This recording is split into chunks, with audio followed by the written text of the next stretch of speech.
Hello everyone, कैसे हो आप सभी। आई होप कि सभी लोग अच्छे होंगे। आप सबकी प्रिपरेशन जैसी चल रही होगी।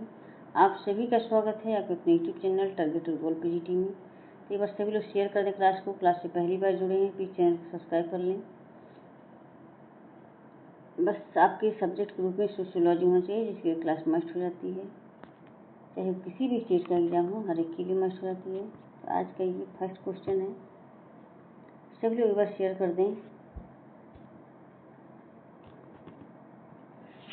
विचलन के बारे में निम्न में से किस प्रेरणात्मक कारक की चर्चा रॉबर्ट मॉर्टन ने नहीं की है या नहीं पूछा हुआ है।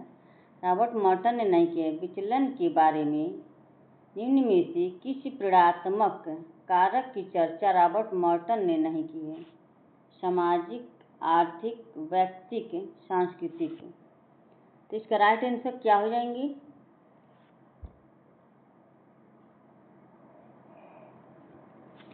ऑप्शन सी हो जाएंगे यहाँ पर। ऑप्शन सी व्यक्तिक। Option C. नेक्स्ट क्वेश्चन है,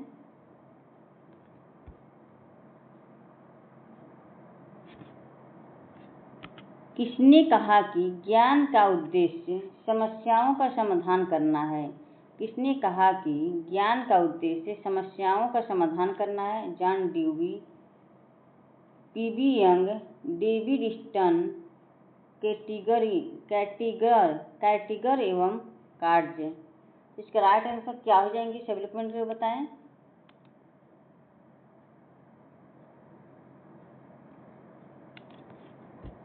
तो इसका राइट आंसर ऑप्शन ये हो जाएंगे, John dewy. Option A. Next question है,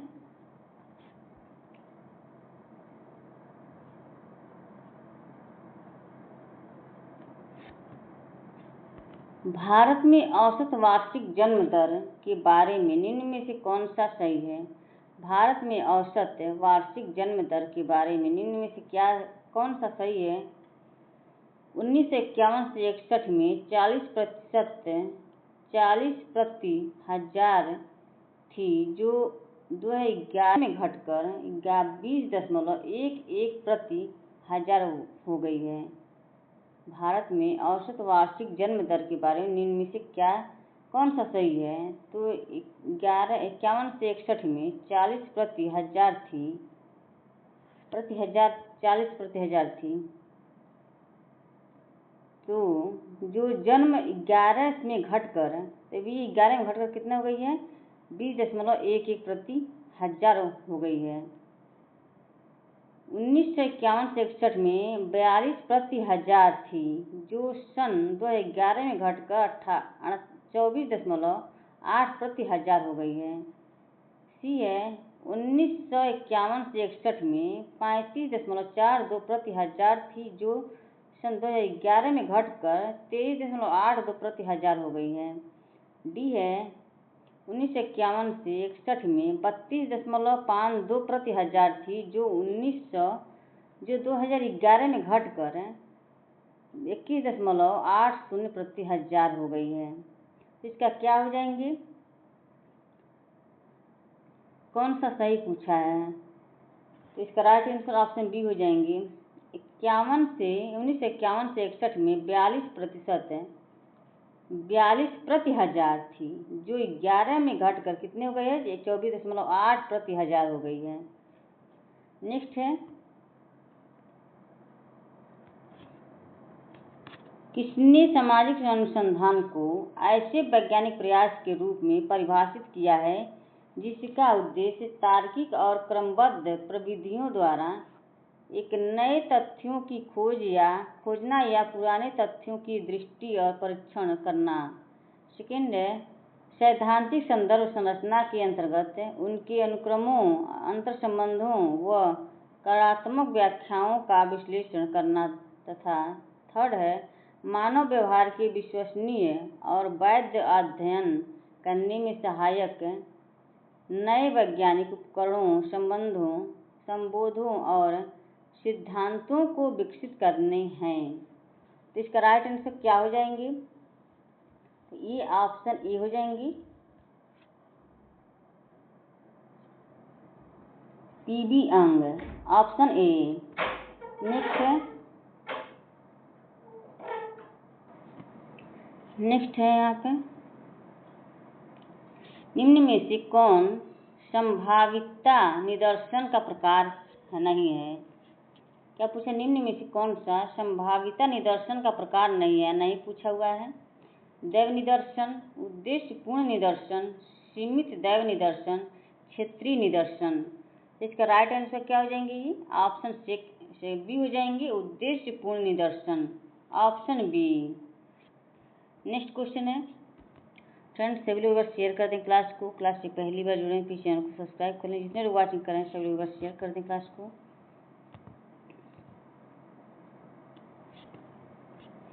समग्र का निर्धारण निम्न में से किस पर निर्भर कर नहीं है? समग्र का निर्धारण निम्न में से किस पर निर्भर नहीं करता है? नहीं पूछा हुआ है यहाँ पर। विषय वस्तु, सीमा, समय, अपेक्षित सटीकता। समग्र का निर्धारण निम्न में से किस पर निर्भर नहीं करता है? तो क्या हो जाएंगे इसके राइट आंसर? ऑप्शन डी हो जाएंगे, अपेक्षित सटीकता, ऑप्शन डी। नेक्स्ट क्वेश्चन है,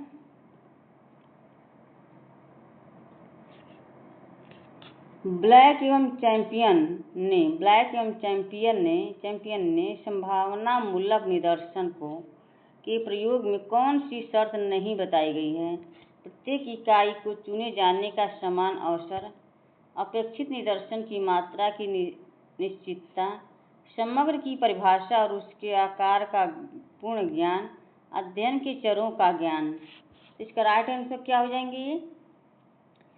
ऑप्शन डी हो जाएंगे, अध्ययन के चरों का ज्ञान, ऑप्शन डी। यहाँ नहीं पूछा है, इसको ध्यान रखिएगा, शर्त नहीं है। तो यहाँ प्रत्येक इकाई को चुने जाने का समान अवसर, अपेक्षित निदर्शन की मात्रा की निश्चितता, समग्र की परिभाषा और उसके आकार का पूर्ण ज्ञान।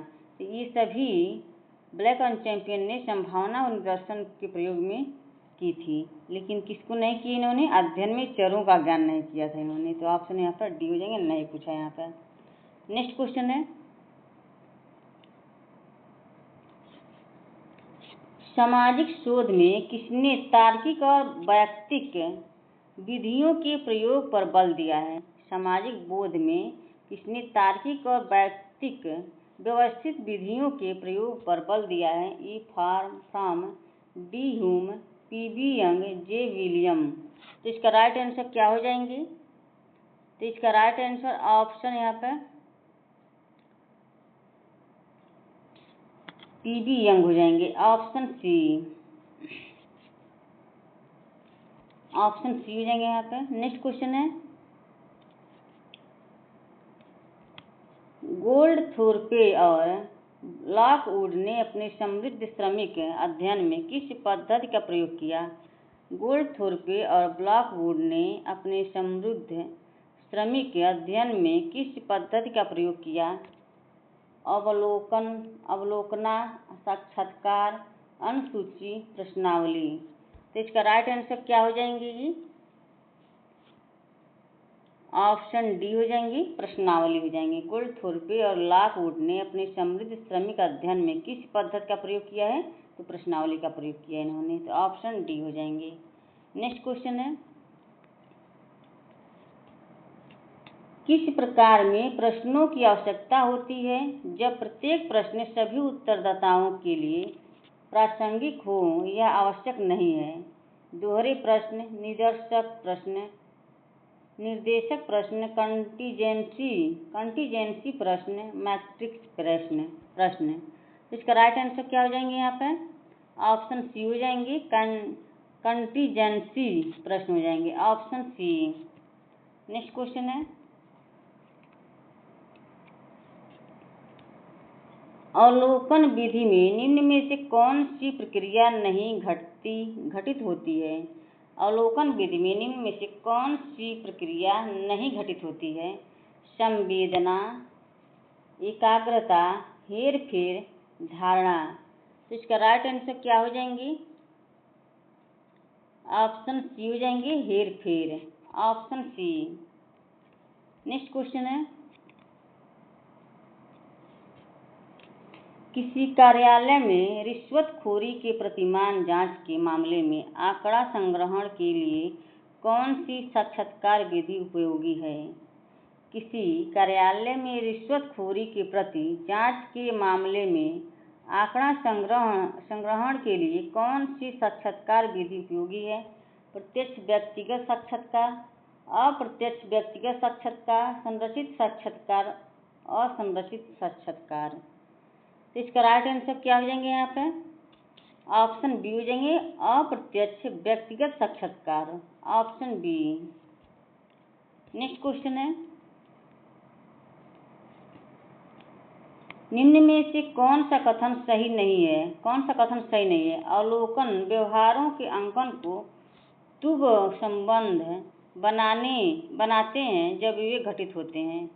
यह उन सूचनादाताओं से तथ्य संकलित करने में मदद करता है जो मौखिक सूचना नहीं दे सकते। सी, यह सूचनादाता की सूचना प्रदान करने की इच्छा से स्वतंत्र होती है। अवलोकित सूचनाओं का संकेतन किया जा सकता है। कौन सा कथन सही नहीं दिया यहाँ पे? तो यहाँ पे अवलोकन व्यवहारों के अंकन को तुभ संभव बनाते हैं जब वे घटित होते हैं। क्या होते हैं ये? जब वे घटित होते हैं। तो ये सही है। यह उन सूचनादाताओं से तथ्य संकलित करने में मदद करता है जो मौखिक सूचना नहीं दे सकते। ये भी सही है। यह सूचनादाता की सूचना प्रदान करने की इच्छा से स्वतंत्र होता है। ये तीनों सही है। अवलोकित सूचनाओं का संकेत नहीं किया जा सकता है, तो यही गलत है। तो ऑप्शन डी हो जाएंगे। नेक्स्ट क्वेश्चन है,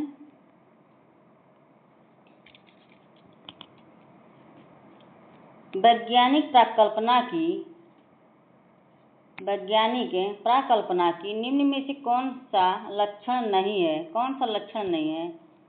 वैज्ञानिक प्राकल्पना की निम्न में से कौन सा लक्षण नहीं है? स्पष्टता, विशिष्टता, मूल्य संचालित उपलब्ध पद्धतियों में परीक्षण। इसका राइट आंसर क्या हो जाएंगे? यहाँ पे ऑप्शन सी हो जाएंगे, मूल्य संचालित, ऑप्शन सी। नेक्स्ट क्वेश्चन है,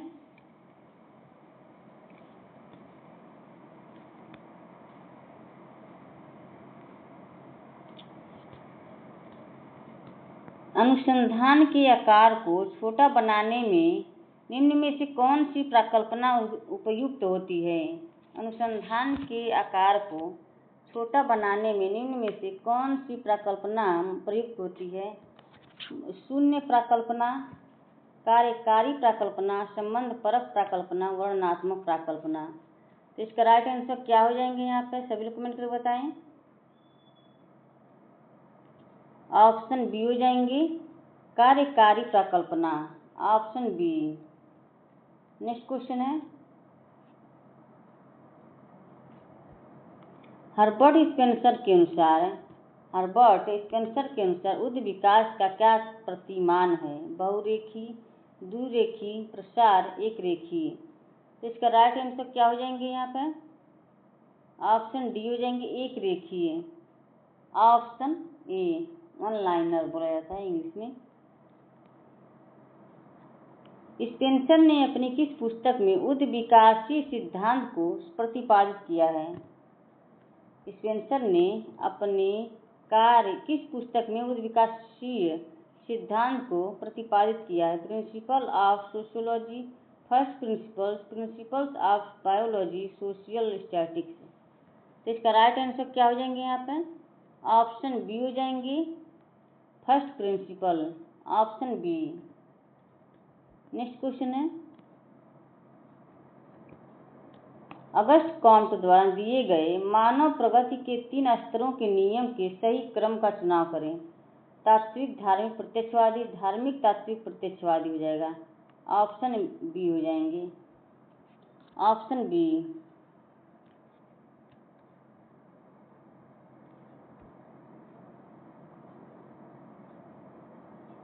अगस्त कॉम्टे द्वारा दिए गए मानव प्रगति क्या हो जाएंगे? यहाँ पे अगस्त कॉम्टे द्वारा दिए गए मानव प्रगति के 3 स्तरों के नियम के सही क्रम में धार्मिक, तात्विक और प्रत्यक्षवादी। मानव प्रगति के 3 स्तरों के नियम के सही क्रम का चयन करें। धार्मिक, तात्विक, प्रत्यक्षवादी तो है इसमें।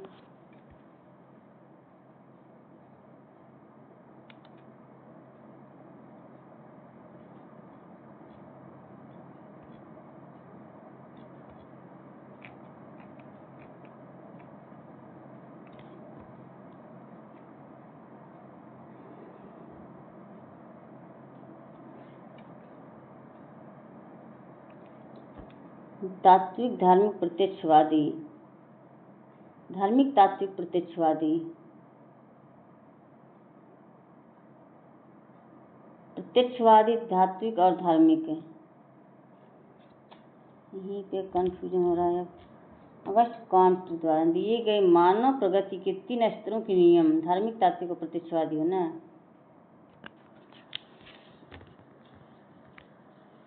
यहाँ पे बी होना चाहिए था, सी दिया है। प्रत्यक्षवादी, तात्विक और धार्मिक। ऑप्शन बी हो जाएगा यहाँ पे। नेक्स्ट क्वेश्चन है,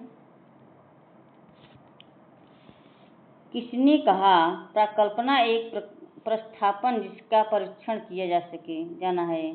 किसने कहा प्रकल्पनाएं एक प्रतिस्थापना जिसका परीक्षण किया जाना है। Lundberg, PB Young, MH Gopal, Bogardus. तो इसका राइट आंसर क्या हो जाएंगे यहाँ पे, सभी लोग कमेंट करके बताएं।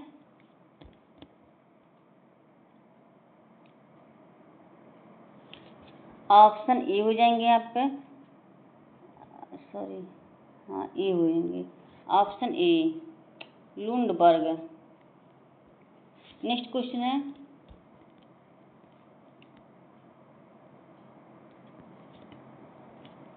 निम्न में से कौन सा उपयुक्त दुर्खिम द्वारा दी गई आत्महत्या की संख्या के अनुरूप है। गरीबी आत्महत्या से बचाती है क्योंकि यह स्वयं में एक तय कि आत्महत्या केवल मात्र एक व्यक्तिगत कार्य नहीं बल्कि उन सामाजिक परिस्थितियों का मदद है जो व्यक्ति से बाहर होती है। इसमें क्या हो जाएंगे यहाँ पर, डी हो जाएंगे यहाँ पर। उन्हें पाया कि व्यक्ति को अपने संसाधनों पर छोड़ देनी चाहिए, देने वाली शक्तियाँ जितनी होगी दृढ़ होगी समाज में आत्महत्या की दर उतनी ही अधिक होगी। तो क्या हो जाएंगे इसके राइट आंसर, ऑप्शन डी हो जाएंगे, ऑप्शन डी। नेक्स्ट क्वेश्चन है,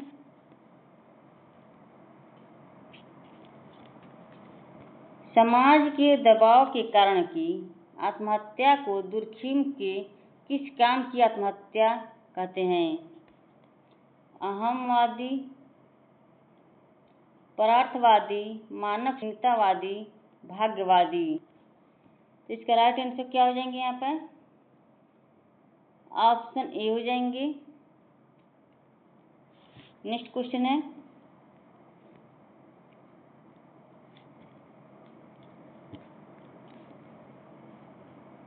जब सामाजिक तथ्य व्यक्तिनिष्ठ होते हैं और हर तरफ से व्यक्ति के बाहरी होते हैं तो इसका व्यक्ति के ऊपर पर परिवर्तन दबाव पड़ता है। यह उदाहरण सामाजिक तथ्य की किस विशेषता को दर्शाता है। बाह्यता, अधिवैयक्तिकता, सार्वभौमिकता, बाध्यता। इसका राइट आंसर क्या हो जाएंगे, ऑप्शन ए हो जाएंगे। नेक्स्ट क्वेश्चन है, निम्न में से किसने समाज को एक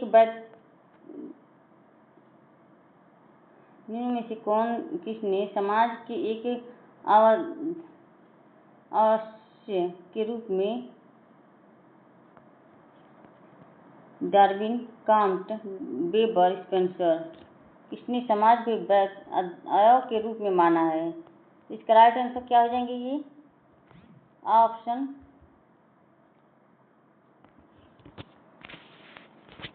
बी हो जाएंगे यहाँ पे Comte, option B. Next question है,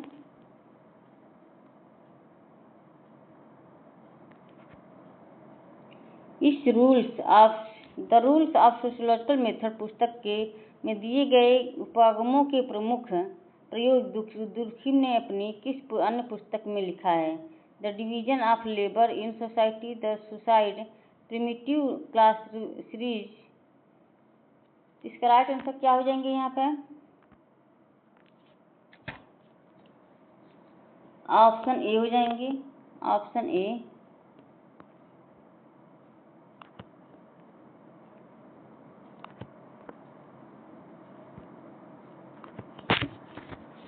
क्या हो गया इसको? मैक्स वीबर द्वारा निर्मित आदर्श प्रारूप को लुईस कोजर ने 3 प्रकारों में वर्गीकृत किया है, इनमें से कौन सा नहीं है? आगे बढ़ गए हैं।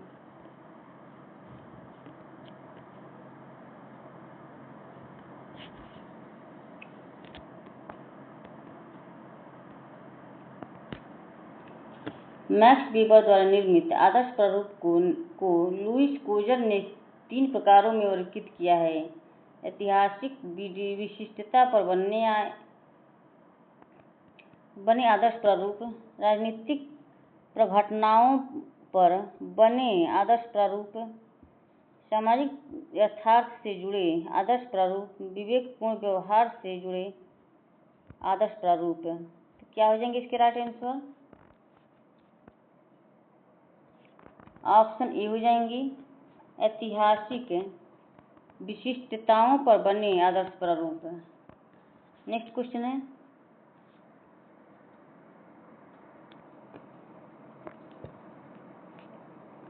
दुर्खिम के द्वारा निम्न में से कौन सी विशेषता सामाजिक स्वरूपों की नहीं है?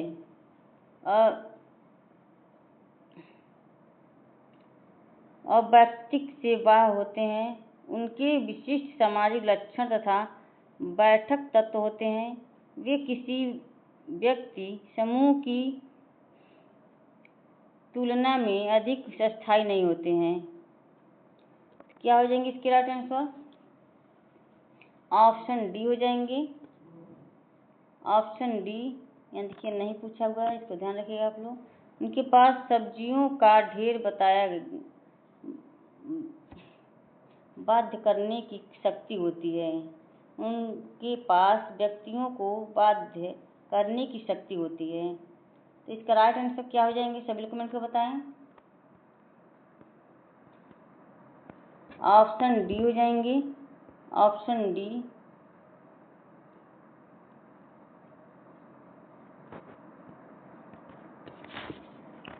नेक्स्ट क्वेश्चन है,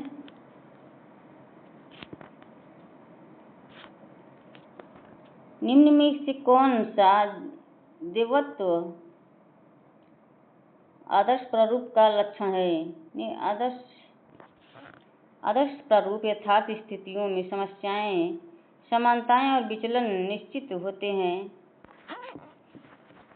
यह न तो सांख्यिकीय औसत है और न ही प्रकल्पना है। यह समाज के नैतिक आदर्शों से निर्मित होती है, अपनी अमूल्यता के स्तर के बारे में। क्या हो जाएंगे इसके राइट आंसर? ऑप्शन सी हो जाएंगे, यह समाज के नैतिक आदर्शों से संबंधित है, ऑप्शन सी। नेक्स्ट क्वेश्चन है,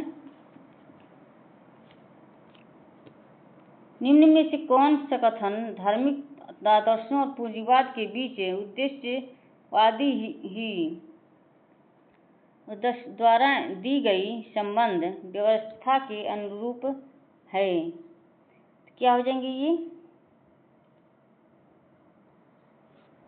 संपत्ति के निर्माण तथा अप्रतिबंध व्यक्तियों पूंजी के पुनर्निवेश में मदद है। तो ऑप्शन यहाँ पर ये हो जाएंगे। नेक्स्ट क्वेश्चन है,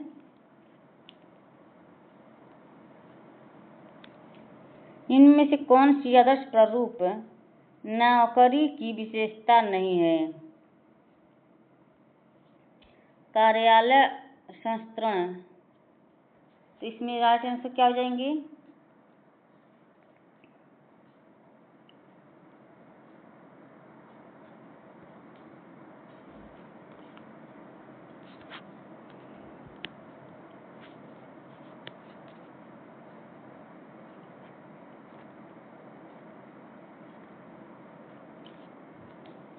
इनमें से कौन सी आदर्श प्रारूप नौकरशाही की विशेषता नहीं है?